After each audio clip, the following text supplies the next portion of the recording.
É um prazer estarmos juntos aqui para começarmos a nossa interação a respeito da disciplina Prática Jurídica na área penal.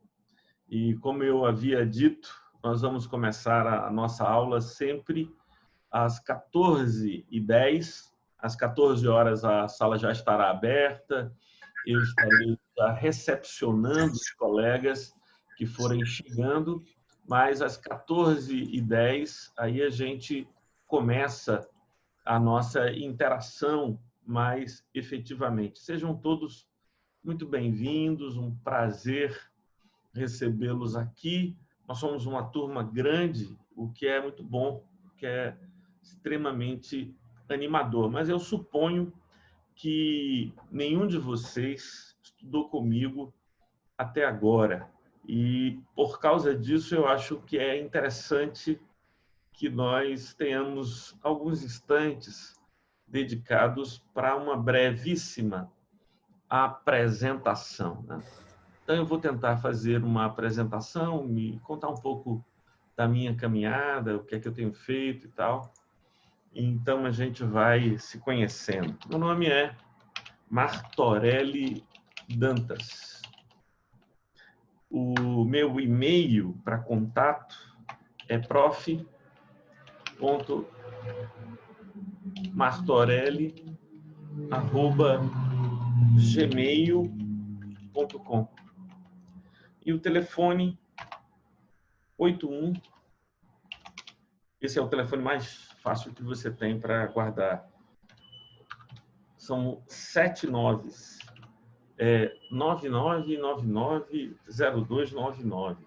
Então, para guardar esse telefone, e eu costumo dizer que há 2 telefones que você tem que guardar sempre na sua carteira, que é o telefone daquele serviço que entrega baterias em qualquer lugar e a qualquer hora, porque você pode ficar na mão, pode ficar na rua, faltar bateria, e o telefone de um bom advogado criminalista, porque isso pode se manifestar necessário em algum momento. A nossa disciplina é prática jurídica na área penal.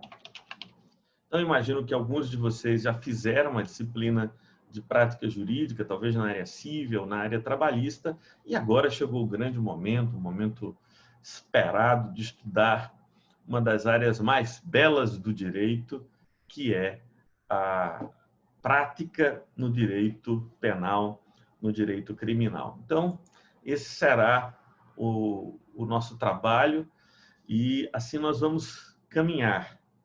Eu preparei aqui uma apresentação também contando um pouco sobre mim, né? Contando um pouco sobre a minha caminhada. Deixa eu ver aqui se eu disponibilizo para vocês.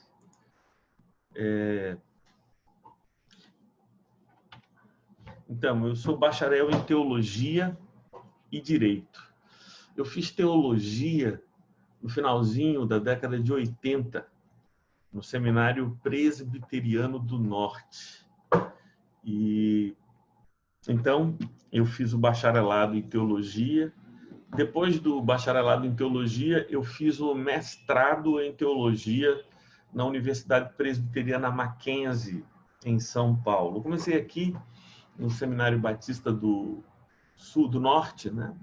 Seminário Teológico Batista do Norte, e terminei o meu mestrado lá na Universidade Presbiteriana Mackenzie, porque foi quando surgiu o curso de mestrado em Teologia lá.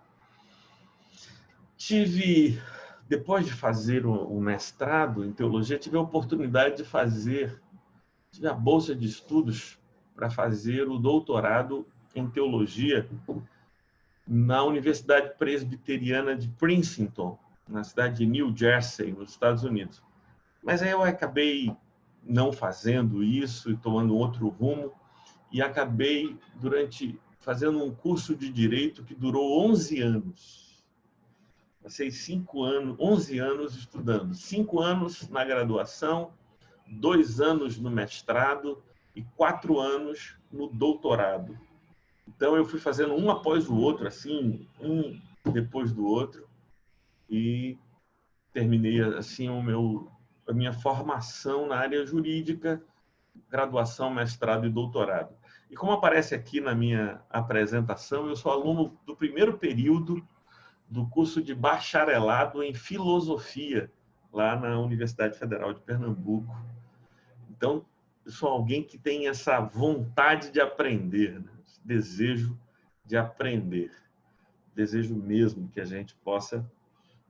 Atuo exclusivamente na área criminal, sou advogado criminalista e tenho lidado há já algumas décadas e trabalho exclusivamente na área criminal. As aulas vão acontecer aqui no meu escritório de advocacia. Nós temos duas sedes, uma no centro da cidade do Recife e outra em Piedade, que fica perto de minha casa, e aqui fica a minha biblioteca, a minha área de estudo. Então, eu desse lugar pretendo fazer com as interações com vocês. Eu espero que todos vocês tenham recebido esta apresentação que eu estou fazendo, porque ela carrega o nosso cronograma. Mas antes de continuarmos e entrarmos no cronograma, eu queria ouvir de vocês, queria que vocês, se pudessem, abrissem aí o microfone ou a câmera, só para a gente se conhecer aqui. E eu queria que vocês me respondessem a 3 perguntas. A primeira pergunta é: em que período você está? Em que período você está? Porque nessa turma temos alunos do 7º e do 8º período. A segunda pergunta que eu gostaria de lhes fazer é a seguinte: você já decidiu em que área fará a segunda fase do exame da ordem? Você já tomou essa decisão? E eu queria saber quantos de vocês, quais de vocês escolheram que área e tal. E a terceira pergunta que eu gostaria de fazer é: em que área vocês pretendem atuar depois de concluir o curso? Vocês estão no 7º período, 8º período, já passaram bastante da metade do curso, estão perto de terminar o curso. E eu gostaria de ouvir de vocês a resposta a essas 3 perguntas. Em que período você é? Em que período você está? Qual a área em que você fará a segunda fase do exame de ordem? E o que você pretende fazer depois de concluir o curso? Quem começa? Eu começo, professor, porque o pessoal, para abrir o caminho aí. Meu nome é Merison, sou estudante do 8º período, né, e como eu lhe disse na aula, na primeira aula, na aula inaugural de processo, né, o senhor me convenceu em fazer a segunda fase em direito penal. É uma área que eu me identifico, aprove a Deus e o destino me colocar na segunda vara criminal ali de Camaragibe. Eu fiz o concurso para estagiário do TJ e fui aprovado. Estou lá, eu gostei muito da área. A área penal já me chamava, e depois de ter contato com a prática e com as dicas aí que o senhor deu na última aula, eu não vejo outra saída a não ser fazer na área de direito penal. Não sei se vou advogar na área penal. Estou em dúvida entre 3 áreas: penal, trabalhista e previdenciária. São 3 áreas que eu namoro. Mas aí, como o senhor bem disse na aula anterior, lá de processo, quando o advogado se forma, né, ele é um generalista, faz de tudo. Depois, seja o que Deus quiser É isso para a mesmo. minha vida. Tá certo, E é Edson. isso aí. Muito obrigado por sua colaboração. E ele estava falando da aula anterior, e para quem é do 7º período, ou mesmo aqueles que são do 8º período e que não estão estudando comigo, ele estava se referindo à aula de processo penal 2. Por isso, esta é a primeira aula de prática jurídica. Então, só para esclarecer. Quem vem agora? Quem vai falar um pouco agora e fazer sua apresentação?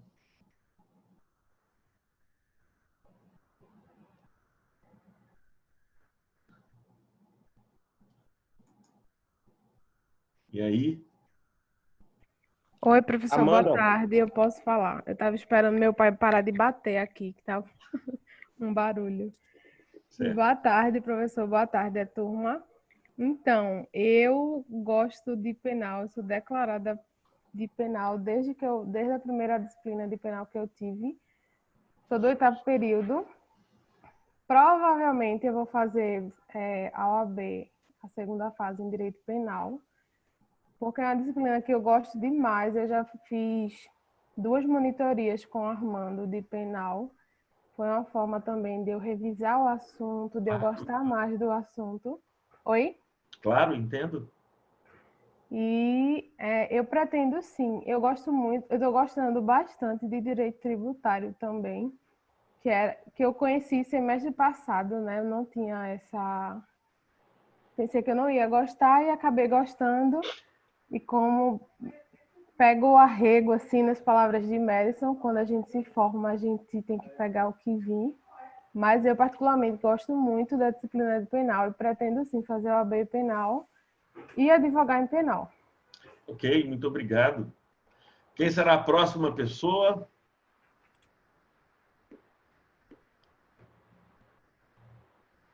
Quem vem lá? Boa tarde, professor. Fernando, Boa tarde, Fernando. tudo bem com o senhor? Tudo em paz. Então, sou aluno do 8º período, companheiro aqui de algumas pessoas que nos acompanham desde o primeiro período. Amanda, Merison aí, Raquel. Tem um pessoalzinho que a gente está junto já faz um tempo. Então, professor, eu gosto da disciplina de Direito Penal, mas eu pretendo me especializar na área tributária mesmo.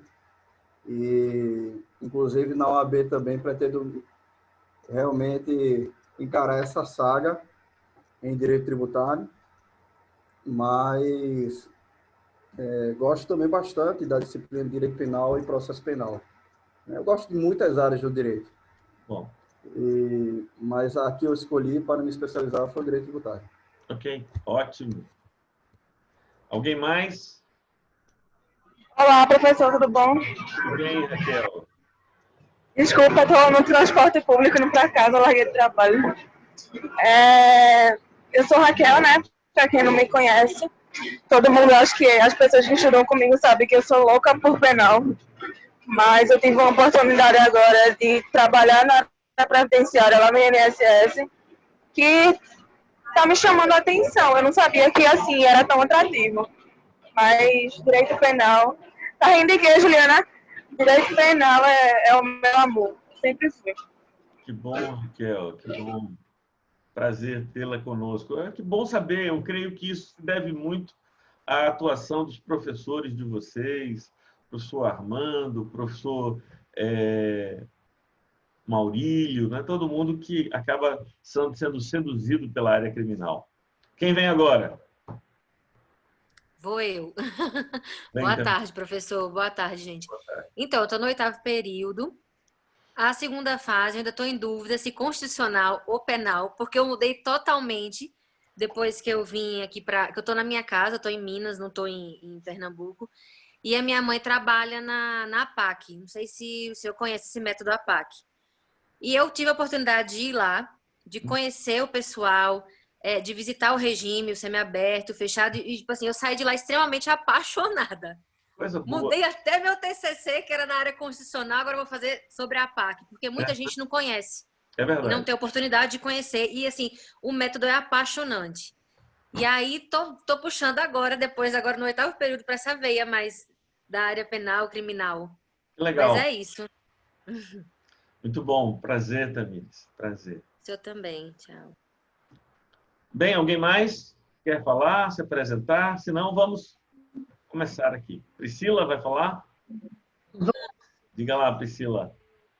Priscila, sou do 8º período, não sei ainda a segunda fase, talvez trabalhista ou penal, estou em dúvida, fiquei muito balançada depois da aula de sexta, mas futuramente, depois de me formar, talvez na área trabalhista.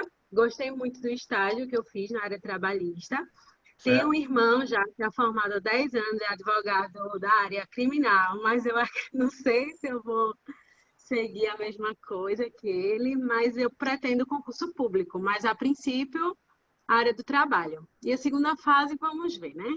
Estamos aqui. Joia. Joia. Muito obrigado. Muito bem, pessoal. Alguém mais gostaria de falar? Senão, a gente começa lá as conversas sobre o conteúdo programático desta disciplina. Nós tivemos uma dificuldadezinha nesse semestre, porque esse semestre a gente teve 3 feriados, são 3 feriadões que vão cair justamente na segunda-feira, 7 de setembro, 12 de outubro e 2 de novembro. Todos esses feriados vão cair no nosso dia de aula, que é a segunda-feira. Mas, mesmo assim, eu preparei um cronograma que nos permite visualizar, né?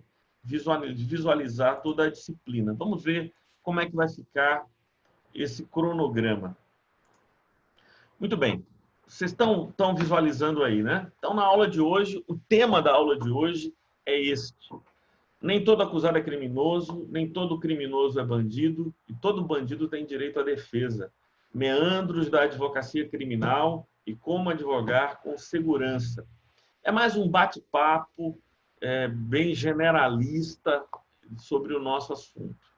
Na próxima segunda-feira, eu vou falar sobre linguagem jurídica, formalidade, clareza e lógica.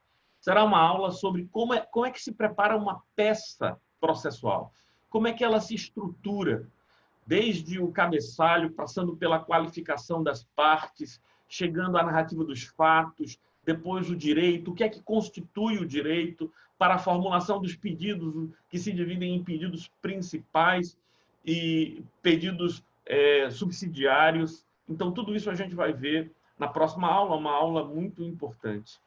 Depois, nós vamos falar sobre sujeitos no processo penal. Você vai ter que identificar o seu papel, não é? Qual é o seu lugar no processo? Eu vou estar atuando como advogado de acusação, o que é possível nas ações penais privadas. Você pode estar atuando como assistente de acusação nas ações penais públicas ou, a posição mais frequente, você vai atuar como advogado. A quarta aula falará sobre as prisões cautelares e seus remédios. Eu vou dedicar 2 aulas para discutir prisões cautelares e seus remédios. Vai ser muito comum, por exemplo, que os seus colegas acionem você quando uma pessoa foi presa em flagrante delito. Aí tem que ir para a delegacia. Como é que faz? Todo flagrante resulta na pessoa presa. E o que são os institutos da fiança? Quem tem direito à fiança? Quem não tem direito à fiança? Né? E como é que o flagrante pode ser reconhecido como um flagrante ilegal? Se o flagrante ilegal, eu espero a audiência de custódia e para discutir isso lá. Enfim, nós vamos ter 2 aulas falando sobre prisões cautelares. E, como vocês sabem, as prisões cautelares são a prisão em flagrante, a prisão preventiva e a prisão temporária. E os remédios para atacar as prisões. O habeas corpus, que é o remédio mais amplo, e também o pedido de livramento, liberdade provisória, relaxamento de prisão e revogação de prisão. Aí, em seguida, no dia 5 de outubro, nós vamos falar sobre queixa-crime, aí pula uma semana, porque depois seria 12 de outubro. Vamos falar sobre recurso em sentido estrito, que é o recurso do processo penal que ataca decisões interlocutórias, basicamente decisões interlocutórias. Depois falaremos sobre resposta à acusação, alegações finais por memoriais, apelação, embargos de declaração e embargos infringentes e de nulidade, recurso especial e recurso extraordinário, agravo em execução e revisão criminal. Esse é o nosso conteúdo, um planejamento para as aulas terminarem no dia 14 de dezembro, vindo depois a prova, né? Eu não previ uma data para a prova durante o semestre, porque eu acredito, posso estar equivocado, mas eu acredito que no meio do semestre nós vamos ficar nessa modalidade de ensino remota, né? À distância e tal. Então, eu não pretendo gastar uma segunda-feira, uma aula de segunda-feira para fazer prova. A gente vai estabelecer qual é a prova, eu vou mandar pelo grupo lá no WhatsApp o conteúdo e as questões da prova, você responde, manda para mim por e-mail. Eu não vou gastar uma aula para dedicar à prova. Só suspenderei a aula na semana de provas se essa for uma determinação da coordenação. Porque eu acho que as nossas aulas serão tão leves, tão dinâmicas, que valerá a pena dedicar algumas horas, algum tempo para esse nosso encontro, mesmo nos momentos da semana de prova. Se você olhar bem o nosso cronograma, as 3 primeiras aulas elas são propedêuticas e preparatórias. As 2 aulas em seguinte, a aula 4 e 5, vai falar sobre prisão cautelar, é uma coisa muito prática, mesmo quem não quer atuar na área criminal devia prestar muita atenção a essas aulas, porque é uma coisa da vida. Às vezes é um amigo que foi pego bêbado dirigindo, levaram ele para a cadeia, ou alguém que injuriou uma outra pessoa e foi presa, e aí você... eu tenho um amigo que é advogado. Ninguém quer saber que você é tributarista, que você é um advogado trabalhista, que você é um civilista. Se é um amigo, você vai se levantar no meio da noite e vai lá, né, e tentar ajudar de algum modo. Então, essas 2 aulas serão muito importantes. E aqui estão todas as peças que já caíram no exame da ordem. Queixa-crime, recurso em sentido estrito, resposta à acusação, alegações finais por memoriais. Essas 2 peças, alegações finais por memoriais e a apelação, são as peças que mais caem no exame da ordem, né? Elas correspondem a 60% dos casos, ou seja, em 60% das vezes a peça ou era memoriais ou apelação. Embargos de declaração, embargos infringentes de nulidade nunca caíram no exame da ordem. Recurso especial, recurso extraordinário também nunca caíram no exame da ordem. E agravo em execução e revisão criminal, peças que já foram demandadas no exame da ordem. Então, eu tenho a seguinte consideração com vocês. Nós vamos estudar todas as peças que já caíram no exame da ordem. Então, você vai ter uma preparação aqui. Se você optou para fazer a segunda fase no exame em penal, você vai ter um curso completo para esta preparação. É claro que eu não poderei discutir aqui direito material, né? Não falarei aqui de direito penal. Mas, se você juntar prática jurídica penal e processo penal 2, essas 2 disciplinas, elas serão suficientes para você fazer o exame da ordem na segunda fase em penal, serão suficientes para a área processual penal, deixando de fora as questões de direito material. As questões de direito material. Então, essa é a nossa disciplina. Essa foi a apresentação da disciplina. Tudo isso pode ser transformado, alterado, tudo tem a flexibilidade da vida, né? Tem a flexibilidade da vida, de repente tem algum desafio, alguma situação, alguma orientação da direção da faculdade. Eu acredito, ou digamos assim, tenho a esperança que lá para o mês de outubro, as aulas voltem a ser presenciais. As aulas voltem a ser presenciais, assim, pode ser que aconteça, pode ser que não, mas a minha expectativa é que lá para o mês de outubro a gente volte, né? Talvez setembro ou outubro a gente volte para se encontrar de modo presencial. Alguma dúvida até aqui, pessoal? Alguma questão, algum esclarecimento que vocês gostariam de fazer? Alguma pergunta? Não, então vamos vamos voltar ao quadro branco. Vamos voltar aqui ao quadro branco. E eu tinha dito a vocês que a nossa disciplina é a disciplina de prática jurídica nessa área penal. A primeira pergunta que a gente tem que fazer é a seguinte: o que é um crime? O que é um crime? E a essa pergunta eu posso dar 2 respostas, que são respostas técnicas. que são respostas técnicas. Eu posso dar o conceito geral de crime e o conceito analítico de crime. Então, eu teria um conceito geral e um conceito analítico. Um conceito geral seria: crime é toda conduta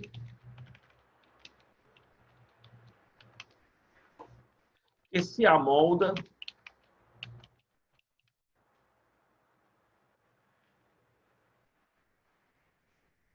às condições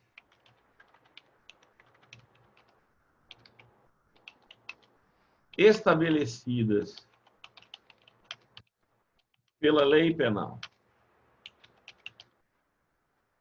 Então, por exemplo, se a lei penal diz que é furto, artigo 155 do Código Penal, subtrair para si ou para outra em coisa alheia móvel, se a conduta se amolda a esse tipo penal, então a gente tem um crime. Se o Código Penal diz que estupro é constranger alguém mediante violência ou grave ameaça a praticar ato libidinoso ou ter com esse alguém conjunção carnal, então, se a conduta desse indivíduo se adequa, se amolda a esse tipo, nós temos um crime. Muito bem. Mas o conceito analítico de crime foi nos dizer que crime é todo fato típico, ilícito,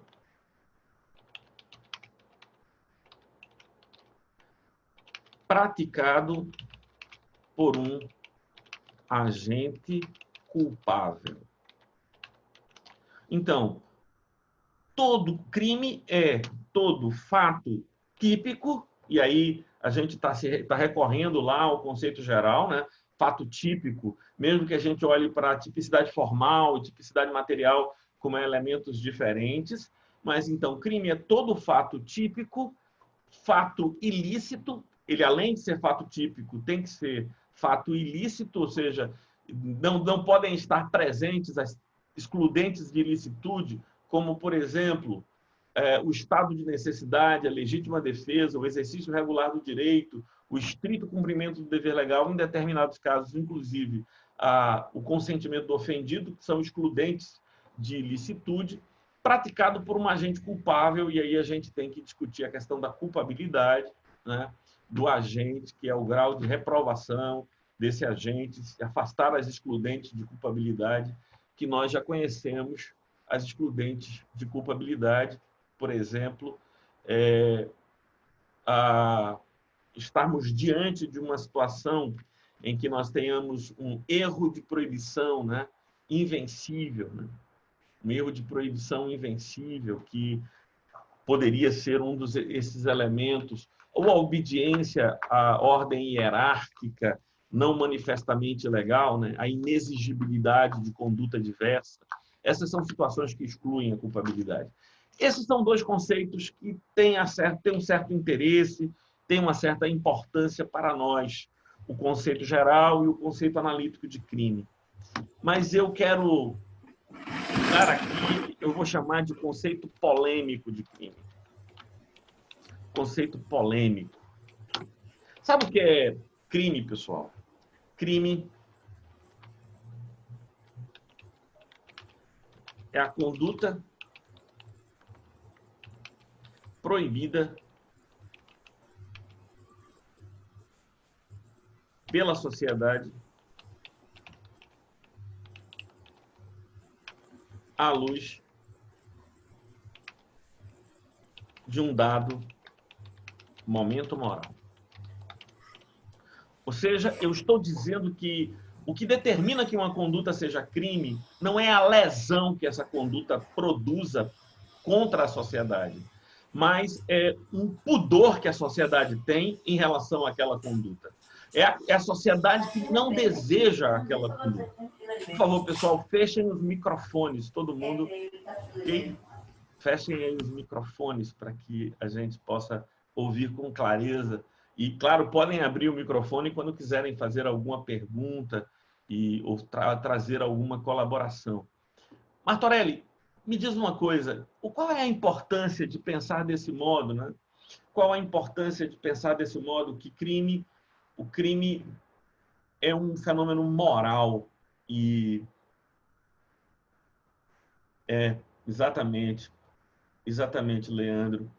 Porque vejam só, vejam comigo, por que usar drogas é crime? Por que a sociedade proibiu e puniu, né? Criminalizou o consumo de drogas? Ora, o consumo de drogas, ele nunca poderia ser considerado crime, tecnicamente falando. Essa é uma questão muito polêmica, gente. Eu acho isso vibrante, eu acho isso extraordinário. Por que o consumo de drogas jamais poderia ser considerado crime? Por que o consumo de droga jamais poderia ser considerado crime tecnicamente? Porque para que uma conduta seja considerada crime, ela precisa, olha agora, olha aí, transcender o limite pessoal do agente. O que é que significa a expressão transcender o limite pessoal do agente? Ou seja, só pode ser crime uma conduta que eu pratico contra outra pessoa. Não pode ser crime uma conduta que eu pratico contra mim. Ora, se eu pegar um canivete, e com esse canivete cortar Eduardo, eu cometo crime, sim ou não? Cometo, não é? Ora, porque eu atentei contra o bem jurídico e integridade física de Eduardo. Então, com um canivete, eu fui lá e dei um corte no braço de Eduardo. Cometi crime, porque essa minha conduta transcendeu a esfera pessoal do agente. Agora, eu pergunto a vocês, se com esse mesmo canivete, eu corto o meu braço, eu cometo crime? Não, eu não cometo crime. Por quê? Por que eu não cometo crime? Se eu também atentei contra a integridade física. Por que se eu corto o braço de Eduardo é crime e se eu corto o meu próprio braço não é crime? Porque se eu destruo o computador de Guto é crime e se eu destruo o meu próprio computador não é crime? Porque como o meu computador está na minha esfera pessoal e a minha conduta não transcendeu a minha esfera pessoal, ela não pode ser considerada crime. Agora, destruir o computador de Guto é crime porque o patrimônio de Guto está fora da minha esfera pessoal. E assim, ao destruir o computador dele, eu pratico um crime. A questão toda é a seguinte: ao consumir drogas, eu estou atentando contra a integridade física e mental de quem? Do agente ou de um terceiro? Vamos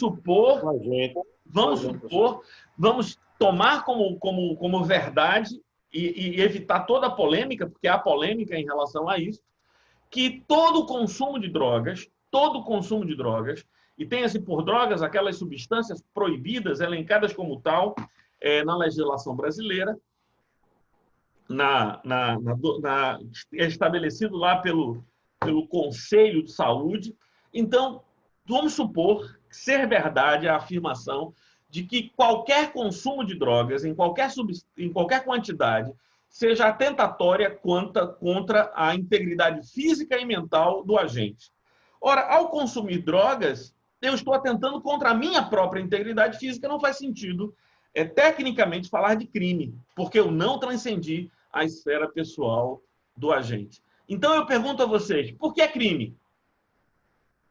Por que consumir drogas é crime? E olhe que já foi um crime mais duramente atacado, né?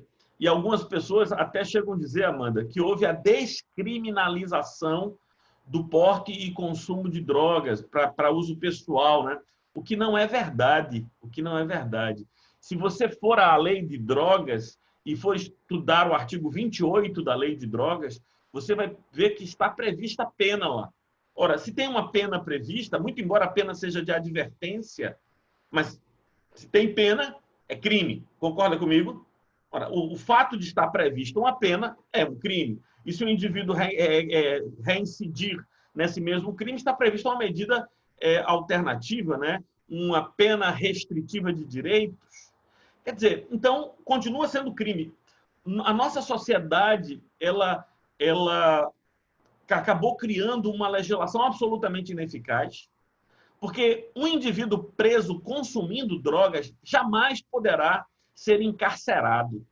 Jamais poderá ser encarcerado. Porque não existe pena privativa de liberdade prevista para o crime. Só existe pena de advertência e pena restritiva de direito. E se o cara não cumprir a pena restritiva de direito, essa pena pode ser convertida em pena privativa de liberdade? A resposta é não. Por quê? Porque nas condições normais, eu tenho uma pena privativa de liberdade substituída por uma pena restritiva de direito. E se o cara não cumpre as condições da pena restritiva de direito, aí ele vai ser submetido à pena privativa de liberdade que originariamente estava prevista para aquela conduta. Então, aqui a substituição pode haver a conversão. Mas no caso do consumo de drogas, não pode haver conversão, Amanda, porque jamais foi prevista a pena privativa de liberdade e ela jamais foi substituída pela pena restritiva de direito. Então, é o locus da hipocrisia brasileira, entende? É o locus da hipocrisia brasileira. Nós não tivemos coragem de descriminalizar a conduta, não tivemos coragem de... E aí colocamos uma pena que é absurda, que é absolutamente impossível. Há um tema muito presente nos nossos dias, é o tema do aborto, né? Do aborto. O aborto é um crime, está lá, nos crimes dolosos contra a vida. Os artigos 124, 125, 126 vão colocar os 3 tipos de aborto que existem. Alguém aqui já ouviu falar de uma pessoa que foi presa por ter praticado aborto? Ah, uma senhora fez aborto e está presa agora. Já ouviu falar? Há 2 anos atrás, eu dirigi um grupo de pesquisa que estudou o tema do artigo 124, o autoaborto. E nós fizemos um levantamento na comarca de Recife, na comarca de Jaboatão e na comarca da cidade de Cabo de Santo Agostinho. E verificamos que nos últimos 8 anos, quer dizer, já faz 2 anos que fizemos a pesquisa, né? Mas naquela época, nos últimos 8 anos, ninguém havia sido submetido a julgamento por aborto. Não estou dizendo que ninguém foi condenado por ter praticado o autoaborto do artigo 124. Eu estou dizendo que ninguém sequer foi submetido a julgamento. Agora, qual a razão disso, Fernando? Qual a razão disso? Eu vou te explicar qual é a razão disso. Qual é a vara competente para julgar o aborto? Alguém sabe? O júri. A vara competente para julgar o aborto é o Tribunal do Júri. E o nosso amigo Fernando é o titular da vara do júri. Tá certo, Fernando? Você é o titular da vara do júri. Você vai fazer um calendário de julgamento, sim ou não? Você vai primeiro julgar os casos mais importantes, tá certo? Não vai colocar... Não, colocar um nível de importância. Vamos julgar primeiro os casos mais importantes. Então, o que é que você vai fazer? Você vai julgar homicídios consumados com réu preso. Depois, homicídios consumados com réus foragidos. Homicídios consumados com réu em liberdade por decisão judicial. Depois disso, você vai julgar homicídios tentados com réu preso. Depois, homicídios tentados com réus foragidos. Depois, homicídios tentados com réus soltos por decisão judicial. Em seguida, o que é que você vai fazer? Você vai punir e vai colocar em julgamento aborto provocado por terceiro sem o consentimento da gestante, que é um crime gravíssimo. Imagine, o cara foi lá sem o consentimento da gestante e gerou o aborto, né? Produziu o aborto. Você vai discutir, por exemplo, a questão das clínicas de aborto. Ou seja, Quando é, meu amigo Fernando, que você vai colocar na agenda do seu tribunal aquela moça que tem 19 anos, que engravidou de um rapaz que conheceu na boate? Quando é que você vai colocar na sua agenda, meu amigo, o julgamento dela? Ainda que você coloque na agenda, até lá prescreveu, está compreendendo? Porque o crime de aborto prescreve em 8 anos. Então vai prescrever, meu amigo. Ou seja, nós temos um crime, e a sociedade discute muito, porque se descriminalizar o aborto vai ser um absurdo, todo mundo vai querer abortar. Como se, por exemplo, a pessoa diz, não estou fazendo nada hoje, estou tão desocupado, está um tédio nessa quarentena, eu acho que eu vou fazer um aborto. Nada melhor para fazer, vou fazer um aborto. Como se fosse uma coisa assim, como se pudéssemos imaginar uma realidade como essa. Né? Absurdo, absurdo. Então, o que é que acontece? Acontece assim, se houvesse hoje a descriminalização do autoaborto, ou seja, fosse revogado o artigo 124 do Código Penal e o artigo 125, que é o aborto provocado por terceiro com consentimento da gestante, a sociedade brasileira mudaria nada. A sociedade brasileira não mudaria nada, porque não existe um ser humano no Brasil preso por ter feito aborto. Ou seja, se o objetivo da lei penal é punir e desestimular a conduta, se não tem ninguém preso por praticar essa conduta, qual é o efeito real dessa conduta? E, Martô, qual é a importância disso? É porque eu queria começar essa disciplina elucidando para vocês o fato de que quando a gente está falando de crime, a gente não está falando necessariamente de uma conduta horrível, de uma conduta repugnante. Eu vou dar um exemplo, por exemplo, para Kelly. Kelly, você sabia que se você fosse uma estudante de química, Kelly, se você fosse uma estudante de química e descobrisse um jeito de transformar o Neutrox, que é um... Eu nem sei se existe mais, desculpa o exemplo aí. Mas o Neutrox é um alisante, um creme para o cabelo. E você descobriu que colocando duas substâncias no Neutrox, o Neutrox fica algo extraordinário que faz crescer o cabelo. Ó, eu estou precisando de um milagre da química desse jeito. Então, Neutrox com duas folhinhas de uma erva especial faz crescer o cabelo. Aí você pega o Neutrox, faz aquela panelada, depois coloca tudo dentro e começa a vender. Tá certo? Começa a vender o seu produto lá que faz crescer o cabelo. Você não apenas estará praticando crime, como esse crime é hediondo. Porque você alterou a constituição de elemento farmacêutico. E essa alteração é considerada crime, ainda que ela torne o produto melhor do que era antes. Entende? Ou seja, vamos voltar lá para o nosso quadro branco e a gente vai tentar compreender esse fenômeno, pessoal.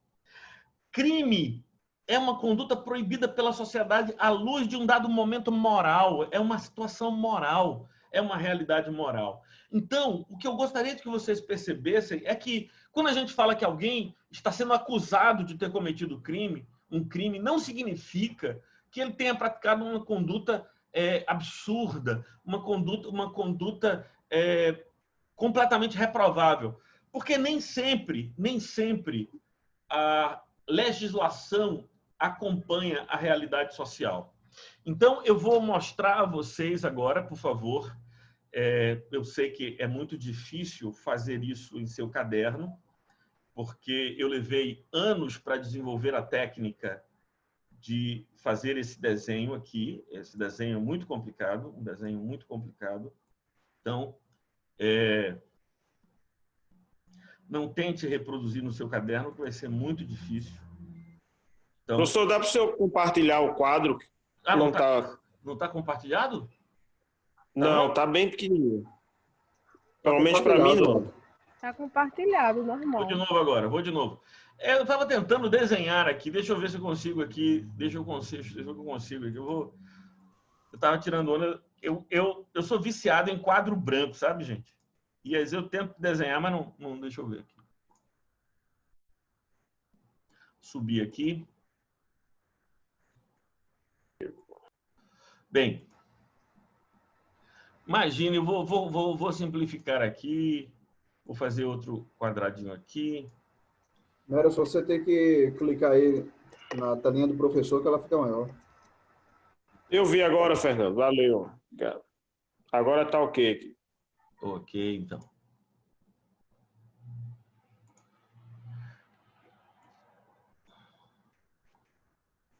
Pessoal, como vocês podem perceber, isso que eu estou desenhando aqui na tela é um trem. Tá claro ou não? Tá claro ou não? Um dos mais bonitos que vocês já viram, sim ou não? É um trem. Com certeza. Bonito, trem bonito, trem bonito. Olha, no trem do direito, na frente, na locomotiva, vem a sociedade. A sociedade ocupa esse lugar aqui no trem do direito. É a sociedade que puxa o nosso trem. O direito propriamente, ele vem a reboque da sociedade. E é bom que seja assim. É bom e é importante que seja assim. Primeiro, as transformações, elas acontecem na sociedade. Depois, elas chegam ao vagão do direito. E nesse vagão do direito, sentado lá na frente, vêm os juízes. Os juízes sentam lá na frente, porque são os juízes que primeiro percebem as transformações sociais. E lá no fundão, vem o legislador. O legislador fica lá atrás. E o que quer dizer isso, Martorelli? Quer dizer que a sociedade, ela realiza as suas transformações, a sua cosmovisão, a moral da sociedade se altera, e depois os juízes, utilizando aquilo que está estabelecido no artigo 4º da Lei de Introdução às Normas do Direito Brasileiro, quando a lei for omissa, o juiz decidirá o caso aplicando a analogia, os costumes e os princípios gerais do direito. Então, a lei omissa é a lei que não versa sobre aquela matéria, é a lei que não contemplou o assunto. Então, quando a lei é omissa, os juízes vão regulamentar aquela matéria. Foi o que aconteceu, por exemplo, com a interrupção da gravidez dos fetos anencéfalos, foi o que aconteceu com a permissão para o reconhecimento da união estável entre pessoas do mesmo sexo, foi a jurisprudência do Supremo Tribunal Federal, foram os juízes, foi o Poder Judiciário que se antecipou ao Poder Legislativo. O Poder Legislativo nunca tratou dessa matéria e provavelmente não tratará nos próximos 15 anos. E se vier a tratar, será para promover retrocessos sobre esse tema. Entendem? Então, é muito importante que a gente compreenda como é que o crime funciona. O conceito de crime deveria sempre ser definido pela sociedade, mas nem sempre o direito acompanha para e passo as transformações que a sociedade experimenta. Então, quando a gente vai falar de direito criminal, né, a gente está tratando aqui de direito criminal, é preciso que nós desmistifiquemos essa ideia de que crime, que são pessoas perigosas. 80% dos clientes que vêm ao meu escritório procurar ajuda, orientação, são pessoas comuns, são pessoas da convivência de todos. E então a gente tem que compreender essas diferenças, e fazer essas diferenças é algo extremamente importante. Queria então aproveitar para colocar algumas questões aqui. Algumas questões. Deixa eu ver aqui se eu consigo restaurar. Bom, algumas questões. A primeira questão que eu gostaria de falar, é que uma coisa é o crime, nós temos a figura do crime e a moral social.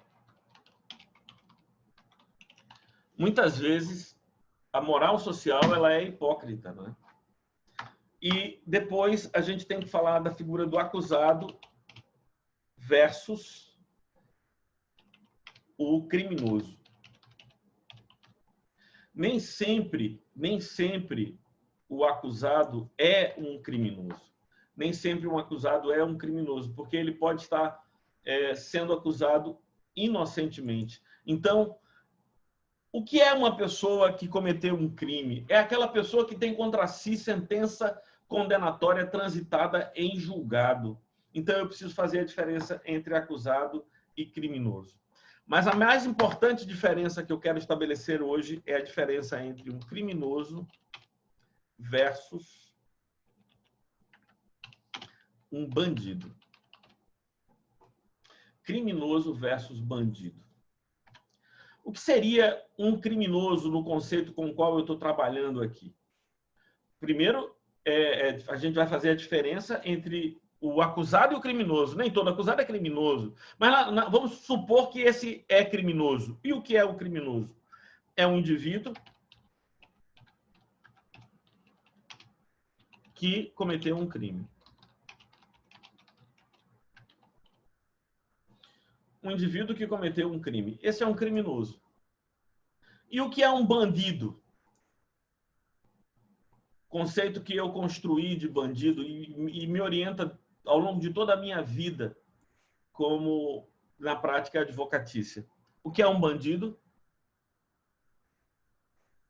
O bandido é um indivíduo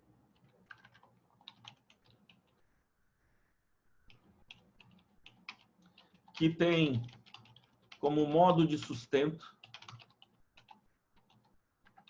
a prática de crimes. Eu pergunto a vocês, faz alguma diferença entre cometer um crime e ter como modo de sustento a prática de crimes? Sim ou não? O que é que vocês acham? Total diferença, professor. Por exemplo, eu vou fazer uma afirmação que pode ser questionada por vocês, mas depois eu queria que vocês refletissem sobre ela. Crime de homicídio é um dos crimes mais graves que existem, tá certo? Um dos crimes mais graves que existe. O crime de homicídio, artigo 121, matar alguém. E eu vou dizer agora que qualquer pessoa desta sala de aula, dadas certas circunstâncias, pode incorrer no cometimento desse crime. Sim ou não? Com certeza, professor. Caramba, que coisa séria que eu estou dizendo, né? Que coisa séria. Não estou fazendo uma acusação, não estou dizendo que vocês cometeram, né? Mas eu estou dizendo que poderíamos cometer. Qualquer pessoa, dada determinadas circunstâncias, poderia praticar uma conduta tida como crime. E um crime grave, como o crime de homicídio, cuja legislação prevê a pena de 6 a 20 anos se o homicídio for simples. E dificilmente o homicídio é simples. Então, eu já posso dizer praticamente que a pena de homicídio é de 12 a 30 anos, porque 90% dos homicídios serão considerados homicídio qualificado, não é? Às vezes por um motivo torpe, ou por um motivo fútil, ou pelo modo de execução, ou pelas características da vítima. Então, nós temos um indivíduo que está sendo acusado de cometer homicídio qualificado, e é um estudante de direito. É um jovem que, no momento de destempero... Agora, eu pergunto a você, um indivíduo que cometeu, num momento de insanidade, que perdeu o controle, um crime, esse indivíduo pode ser considerado criminoso, mas ele pode ser considerado bandido? Não é. Ele não pode ser considerado bandido. Bandido, quem é o bandido? Bandido é o cara que faz parte do grupo de extermínio. Bandido é o indivíduo que é um traficante de drogas e que faz do tráfico de drogas o seu modo de subsistência. Bandidos são os assaltantes de banco. Bandidos são os assaltantes de banco que têm uma estratégia e tem um grupo... Bandidos são os políticos que participam de organizações criminosas para desvio de dinheiro público. Bandido é esse indivíduo que tem como modo de subsistência a prática reiterada de crimes. Amanda, preste atenção ao que eu vou dizer agora.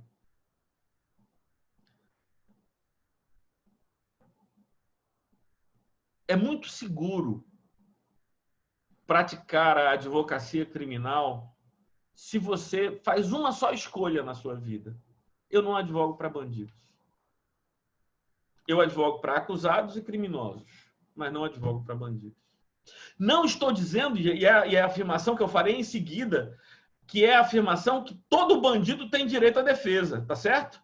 Essa é a afirmação que eu farei em seguida.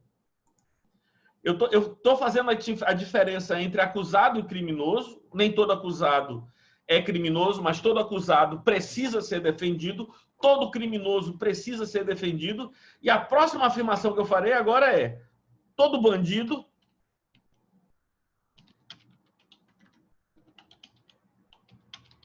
tem direito à defesa.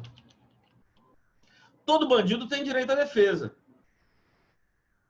Essa também é uma afirmação importante. Eu tomei como estratégia para a minha vida, para a minha atividade advocatícia, não fazer a defesa. Essa é uma vantagem que eu tenho em relação a promotores e juízes. Leandro, o juiz natural, ele não pode escolher quem julgará, pode? O juiz natural pode escolher? Caiu na vara dele, meu amigo, foi distribuído. O juiz natural não pode escolher quem ele julgará. O promotor natural não pode escolher quem ele acusará. O advogado pode escolher quem defenderá. Sim ou não? O advogado tem a possibilidade, né, de dizer: nesta causa eu não atuo. Faz 2 meses que eu fui procurado por uma pessoa que responde a 3 crimes de assalto a banco. E ele queria que eu o representasse em um desses casos. E ele começou o contato comigo temendo qualquer reação, que eu rejeitasse a proposta dele, dizendo que já tinha disponível para a causa o valor de R$100 mil. E que poderia adiantar esse valor para a causa. E aí, dependendo das circunstâncias, veja, não somos juízes de ninguém, talvez o colega esteja naquele momento precisando dessa grana. Mas eu declinei da proposta, porque eu entendo que ele tem o direito à defesa. E deve ter uma defesa técnica, e deve ter uma defesa bem feita, e por um colega competente. Só que por uma estratégia pessoal, como eu sou professor, não é? Estou nas faculdades, e não apenas em uma, em mais de uma, tenho o meu curso para a segunda fase do exame da ordem, ou seja, tenho uma vida que não é circunscrita à atividade advocatícia. Então eu fiz a escolha de só advogar para acusados e eventualmente criminosos, e não para aqueles que fazem da prática do crime o seu modo de subsistência. E aqui eu estou vendo várias moças, várias mulheres, e que têm talvez um fascínio, um interesse pelo direito criminal, mas que as suas próprias famílias dizem: não, é muito perigoso, é uma área para homens, é uma área que você vai para uma delegacia, você vai para um lugar assim. E eu diria que é preciso, como em todas as áreas, saber como atuar, saber como agir.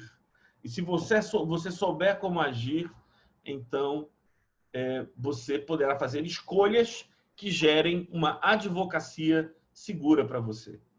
Então, essas três categorias me ajudaram muito no início da minha carreira e têm me ajudado até hoje. E eu tenho feito a advocacia criminal. Meu filho mais velho tem 28 anos. Meu filho mais velho tem 28 anos. Ele é advogado criminalista. E talvez por uma influência minha, ele é também professor de direito penal e processo penal. Mas eu digo a vocês, se isso não fosse seguro, eu não estimularia ou mesmo concordaria. Eu tenho uma filha de 22 anos. Que é estudante de direito e, como Amanda, é monitora das disciplinas de direito penal na faculdade de direito.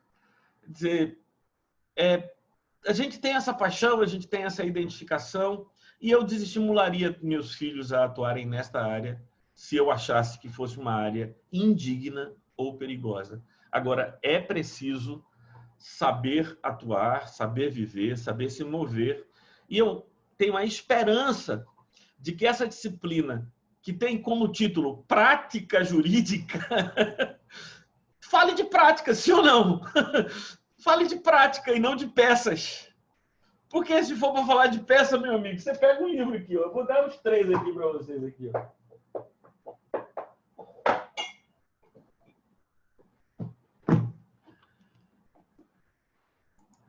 Prática Penal, Prática Forense, Guilherme de Souza Nucci. Excelente livro. Prática Penal, Cristiano Rodrigues e Rogério Cury. Prática Penal.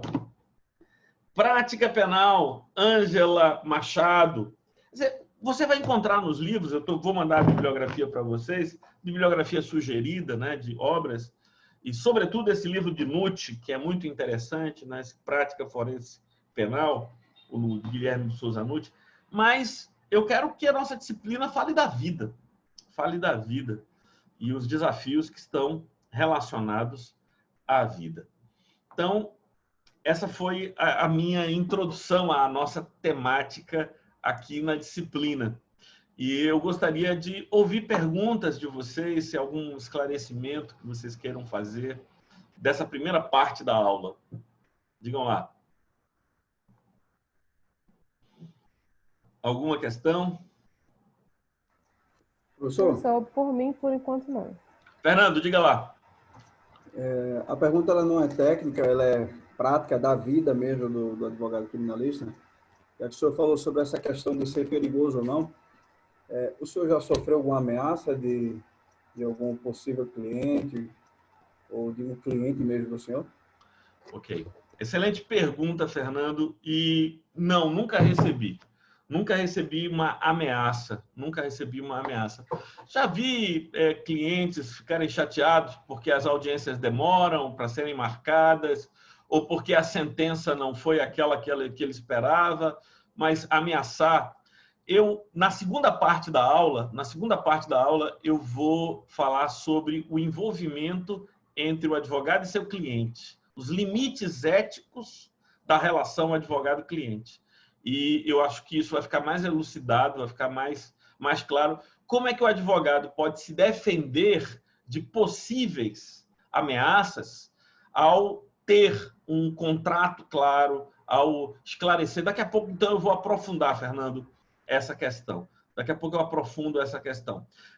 Vamos dar um intervalo de 10 minutos para tomar uma água e a gente volta daqui a pouco. Ok? Ok, pessoal, vamos voltar aqui às nossas conversas e reflexões acerca da atividade de um advogado criminalista. Então, fizemos algumas considerações até aqui. Então, vamos retornar aqui para a nossa conversa. Muito bem. Eu gostaria de lhe chamar novamente lá para o quadro branco e fazer aqui algumas observações que eu acho que são pertinentes. Essas observações dizem respeito à atuação do advogado criminalista. A atuação do advogado criminalista. Então, eu vou colocar aqui o que eu chamaria de regras básicas de conduta.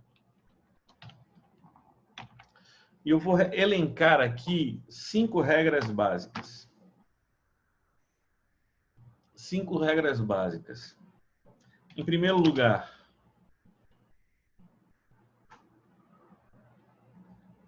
estabeleça sempre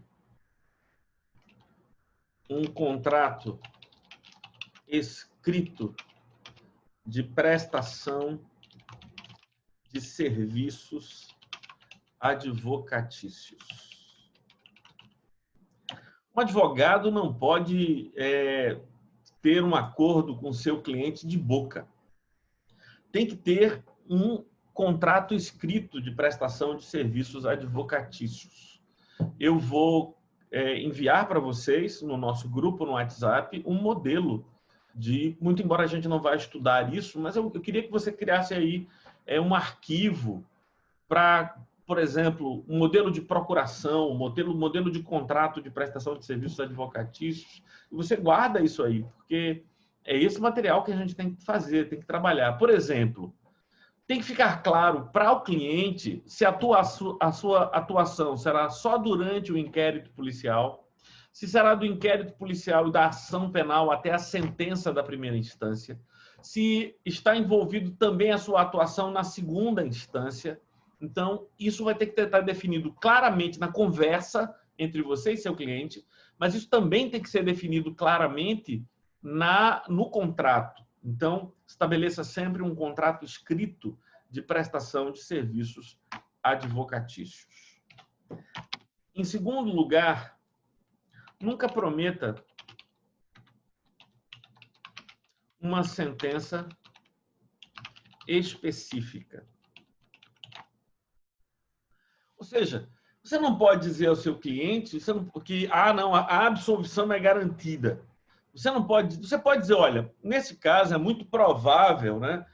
A minha experiência aponta para que aqui a gente pode ter, por exemplo, dada aquela circunstância, a tendência é que a gente tenha uma pena privativa de liberdade substituída por uma pena restritiva de direito. É muito provável que, se você vier a ser condenado, você vai passar um período prestando serviços à comunidade. Então, você pode fazer uma previsão, mas isso precisa, o tempo todo está claro que é uma previsão e que você não pode garantir que assim será, porque todo advogado que garante uma sentença, que garante qual será o resultado do julgamento, ou é inocente, inexperiente, está falando do que não controla, ou é corrupto e pode garantir porque tem alguma relação com o julgador que vai definir isso. Então, como não é esse o nosso caso, então nunca prometa uma sentença específica. Fale de probabilidades a seu cliente. Então, fale de probabilidades. Então, é possível que o que a lei prevê, por exemplo, a lei prevê, no caso de furto, estelionato, a pena de 1 a 4 anos. Então, como você é réu primário, a possibilidade é que a pena se aproxime da pena mínima.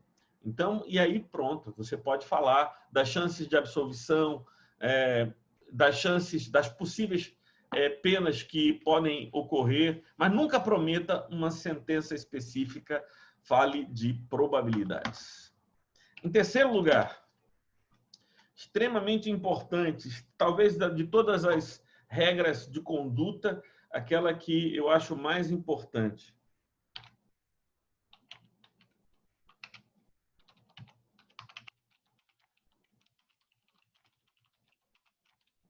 Jamais traga ou leve para seu cliente preso o que quer que seja. Olha, o advogado que vai visitar o cliente, ele vai lá para conversar, para tomar informações ou dar informações ao cliente. Ele jamais deve levar, não, mas se o senhor vai visitar ele mesmo, o senhor não poderia levar para ele uma toalha, não pode levar para ele um prato de comida. Não, desculpa, a função é da família, essa é uma atribuição da família, dos amigos, a minha atividade é profissional e eu tenho como regra jamais levar, jamais trazer qualquer coisa. O que eu quero dizer, mais especificamente, é não se associe ao seu cliente. Ou seja, uma pergunta, né, que Fernando fez antes do nosso intervalo. É perigoso? É perigoso, mas quando é que acontece o perigo na atuação do advogado criminalista? É quando o advogado criminalista ele atua para um determinado indivíduo que pratica reiteradamente crimes e que tem como por segurança o fato de que o advogado vira um sócio do bandido. Aí é perigoso, claro. É perigoso tanto na área tributária, qualquer que seja a área. Se você se associa ao seu cliente, você saiu da esfera da advocacia e passou para a esfera do crime, né? É muito estranho, por exemplo, quando a gente ouve falar que o indivíduo está hospedado na casa do advogado ou no escritório do advogado. Peraí, tem um cliente hospedado no teu escritório, um cliente está hospedado na tua casa. Isso é algo estranho. Então, não se associe, jamais traga ou leve para seu cliente preso o que quer que seja, porque é preciso manter a distância entre o advogado e o cliente.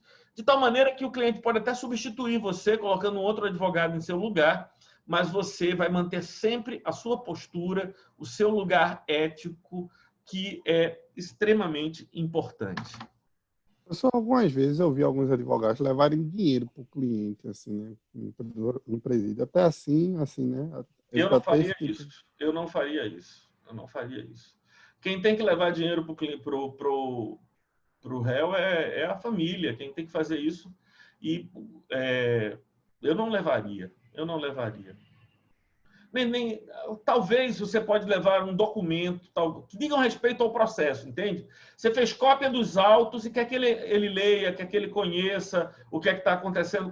Aí sim, tudo que estiver ligado ao processo, tudo que estiver ligado à sua atuação profissional.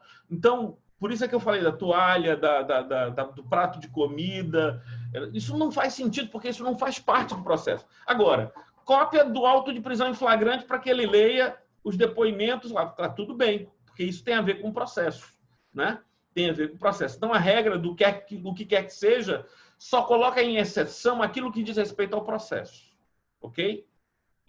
Então, eu acho que isso é algo importante para a gente guardar para manter a nossa segurança. Em quarto lugar, muitas vezes a gente vai advogar para pessoas que já são nossos amigos, né? E a gente, porque é advogado atuando naquela causa, você acaba misturando amizade e atividade profissional. Mas o meu quarto conselho é: trate das questões relacionadas ao processo em seu escritório ou em local público e neutro. Talvez você não tenha um escritório para receber os seus clientes. Você pode marcar num café, num local público para tratar. Eu não recomendo que o advogado vá à casa do seu cliente para despachar com ele lá. Isso eventualmente pode acontecer, mas a regra, que para toda regra cabe exceções, né? Mas a regra seria que você recebesse o cliente em seu escritório ou em um local público e neutro para tratar do processo. Até se esse cliente for seu amigo, né? Para deixar claro que aquela conversa naquele momento não é uma conversa fraterna, né? Então, aí, de repente, você vai lá e vai na casa dele, ele serve uma cerveja, vocês começam a beber e conversar. Isso é pouco profissional, né? Isso é pouco profissional e eu recomendo que se evite isso. E, em quinto e último lugar, trate o seu cliente e a família dele com respeito e urbanidade. Mas nunca perca sua postura profissional. Eu já tive muitas situações em que, imaginem, por exemplo, você está no tribunal do júri e a família vai lá acompanhar o julgamento no tribunal do júri e o indivíduo é condenado, pegou lá 10 anos de prisão. E é um costume meu. Acabou o julgamento, se houve uma condenação, então eu me reúno com a família do réu, se não foi decretada a prisão preventiva dele, né? Não foi decretada a prisão, ele também participa. E eu quero esclarecer aos que estão presentes. Aí, a essa altura, tem gente chorando, tem gente angustiada, né? O salão do júri está todo mundo indo embora e tal, e eu faço uma breve reunião para explicar que, por exemplo, um indivíduo que é réu primário e que foi condenado à pena mínima por homicídio, ou seja, pegou 6 anos de prisão, só passará 1 ano em regime semiaberto. Ou seja, dentro de 1 ano, ele estará em liberdade. Ou seja, porque uma coisa é você ouvir a condenação de 10 anos, outra coisa é desconhecer o que a lei determina em relação à progressão. Se o cara pegou 6 anos, obviamente que o juiz não reconheceu o crime como homicídio qualificado. O tribunal do júri entendeu que o homicídio é simples. Se o homicídio é simples, não é crime hediondo. Então, a progressão acontece de outro modo. Então, trate o seu cliente e a família dele com respeito e urbanidade, mas nunca perca a postura profissional. O advogado não pode se envolver e começar a chorar com a família. A gente tem que, muito embora a gente saia... Eu já saí de julgamentos arrasado, passar 2 dias para me recuperar fisicamente do desgaste que foi aquele júri e tal. Mas a gente precisa ter um controle emocional e manter esse controle. Eu acho que essas são dicas que entendo serem relevantes. Eu acrescentaria mais duas orientações. A 6ª orientação é, em uma delegacia de polícia, procure conversar com o delegado e o escrivão,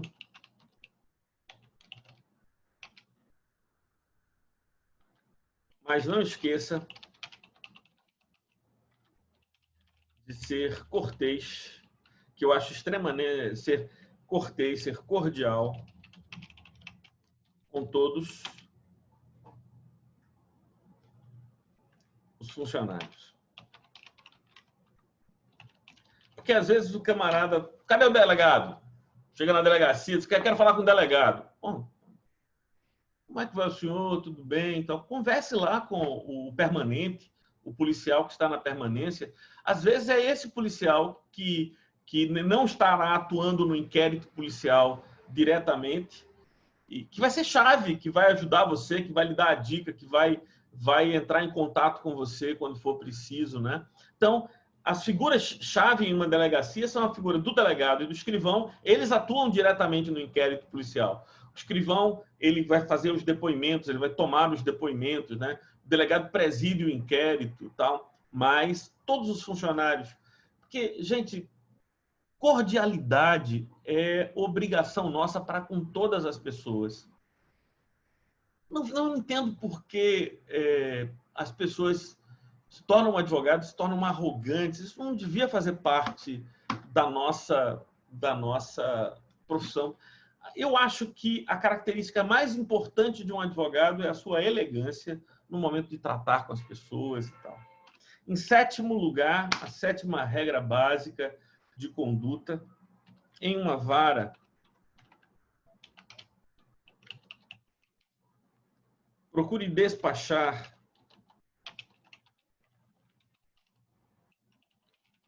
com o juiz e lembre de conversar com o chefe de secretaria. Às vezes o chefe do cartório, né? Secretaria ou cartório. E volto a dizer aquilo que eu disse há pouco. Mas não esqueça de ser cordial com todos os funcionários. Então, numa vara, as figuras mais importantes são o chefe de secretaria, obviamente o juiz, e você procurará, é seu direito despachar com o juiz, é seu direito mostrar ao juiz, conversar com ele sobre pontos importantes do processo que você está trazendo à apreciação, mas trate com cordialidade. O chefe de secretaria é importantíssimo, o chefe do cartório é importantíssimo, porque ele é que coloca as questões em pauta, ele vai definir ordens de processos, ele pode despachar com o juiz e pedir uma celeridade. Então, essas figuras são importantíssimas. E eu acredito que esses meus conselhos na primeira aula, né, de prática jurídica, me parecem relevantes e eu queria convidar vocês a refletir sobre estes conselhos. Muito bem. Companheiros, era isso que eu tinha preparado para conversarmos no nosso encontro de hoje. As nossas aulas, elas terão mais ou menos a duração de 1h40, 2 horas de aula, no máximo, e a gente vai poder olhar as peças e trocar aqui algumas ideias, sempre que for preciso. Alguém gostaria de fazer algum comentário, fazer alguma sugestão? Melison levantou a mão. Diga lá, Melison. Queria comentar algo? Eu só corroborar isso que o senhor falou na questão de como o advogado ele se apresenta numa vara criminal, porque eu tenho vivido isso na prática. Hoje eu trabalho com a juíza e a chefe de secretaria e vejo que alguns advogados chegam lá com arrogância, já soberbo, e ao invés de ele contar com a boa vontade da chefe de secretaria, eles contam com a má vontade. Né? E o que ela podia fazer para até facilitar para ele, né? não fazem. Já advogados que sabem tratar bem, ser cortês, educado, já vi a chefe de secretaria até ligar para advogado e dizer que ele ia perder o prazo. Olha só. E não é papel da chefe de secretaria ligar para um advogado e dizer: olha, doutor, o senhor hoje é o seu último prazo para o senhor entrar com tal petição. E o advogado: olha, eu agradeço muito, realmente eu estava esquecido, passei, eu estou viajando, né? E depois voltar lá e agradecer pessoalmente. Simplesmente porque o cara é cortês, é educado, não chega lá com presente, nada não, simplesmente com educação, respeito, conquistou a amizade não só da chefe de secretaria, mas como todos os servidores e até a juíza. Exatamente. Tem a juíza às vezes diz: não vou despachar hoje não, mas quando chega certo advogado, sabe que tem ele é uma pessoa boa, tudinho e outras coisas, ele: não, tá bom, vou abrir uma exceção, manda ele lá. E ele sobe para despachar com a juíza. Isso é bastante importante aí que o senhor falou. Obrigado, Melison, pela palavra. Edilson, você pediu a palavra aí, Edilson? Diga lá. Professor, em relação à comunicação com o cliente, que muitas vezes é comum o cliente conversar com você de dentro do presídio, como é que fica essa posição do advogado nesse caso? Você está falando do telefonema, Edilson? Exato. Comunicação, WhatsApp, ligação, que ele efetua de dentro do presídio. Edilson, você tocou um ponto importante. Muitas vezes eu recebo consultas de pessoas que querem me contratar para ser advogado. Eu pergunto: sim, mas vamos nos reunir? Mas, doutor, não posso não, porque eu estou preso, estou ligando aqui do presídio e tal. E, às vezes, essas ligações não são autorizadas, são feitas através de telefones. A primeira ligação você não pode evitar. Porque você não tem como saber. Mas, em seguida, você já diz: olha, então, por favor, defina alguém com quem eu possa tratar, com quem eu possa conversar, ou avisa que você vai mesmo fazer uma visita para conversarem lá, e que peça para não ligar mais e não mandar mensagens através de forma ilegal, porque, eventualmente, esse indivíduo pode estar grampeado e você está ali se envolvendo. A primeira ligação não tem como você dizer que mas se virar uma coisa sistemática e você começar a fazer contato, então, se o o telefonema é feito por modo ilegal, você não deve se associar a isso e deve se evitar. Entendeu, Edilson? Então procura alguém fora que possa intermediar a conversa, a negociação, mas evitar esse tipo de contato. Alguém mais gostaria de fazer alguma pergunta, alguma observação? Muito bem. Então, nós vamos terminar o nosso encontro. Eu só queria lembrar a vocês que nós teremos o prazer de, ao longo desse semestre, né, ver todas as peças que são demandadas para a segunda fase do exame da ordem. Eu não vou fazer isso hoje, porque seria repetitivo para a maioria de vocês que são do 8º período. Mas eu inventei um método, eu vou mandar o link para vocês, em que torna impossível errar a peça na segunda fase do exame da ordem. Mas isso também tem a sua utilidade, Amanda. Sabe em quê? Quando um cliente procura você, você sabe o momento da marcha processual. E sabendo o momento da marcha processual, você sabe o que irá fazer. Eu vou colocar aqui para vocês um quadro que eu fiz com o esquema das peças. Eu não sei se eu mostrei esse quadro lá. Estão vendo aí? Está aparecendo?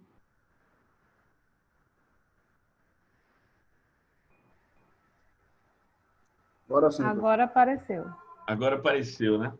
E isso a gente viu lá na aula de sexta-feira, né? Mas, por exemplo, houve a denúncia ou a queixa-crime, o juiz recebe. Se o juiz receber, então a peça a ser proposta é a resposta à acusação com prazo de 10 dias.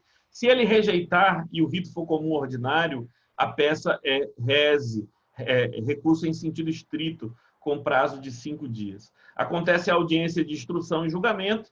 Depois da audiência de instrução e julgamento, alegações finais por memoriais. Depois das alegações finais, virá a sentença. Então, por exemplo, se o cliente lhe procura e haverá a audiência de instrução e julgamento, ela não aconteceu ainda, então ele está lhe convidando para atuar na audiência e elaborar as alegações finais, que, via de regra, são por memoriais, muito embora o código preveja que seriam orais.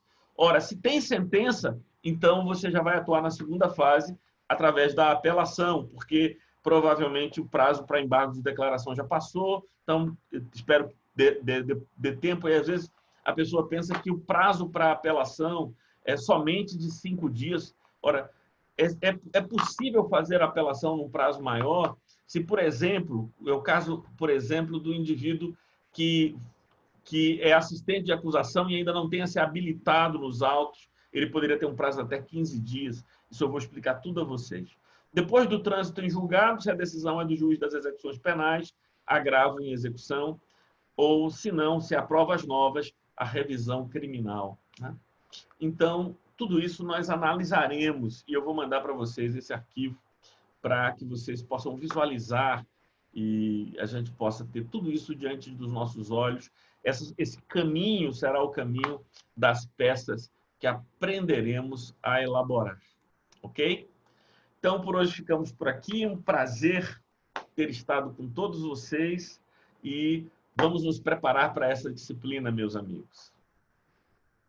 Esse vídeo estará disponível, depois eu vou mandar o link para vocês, tá bom?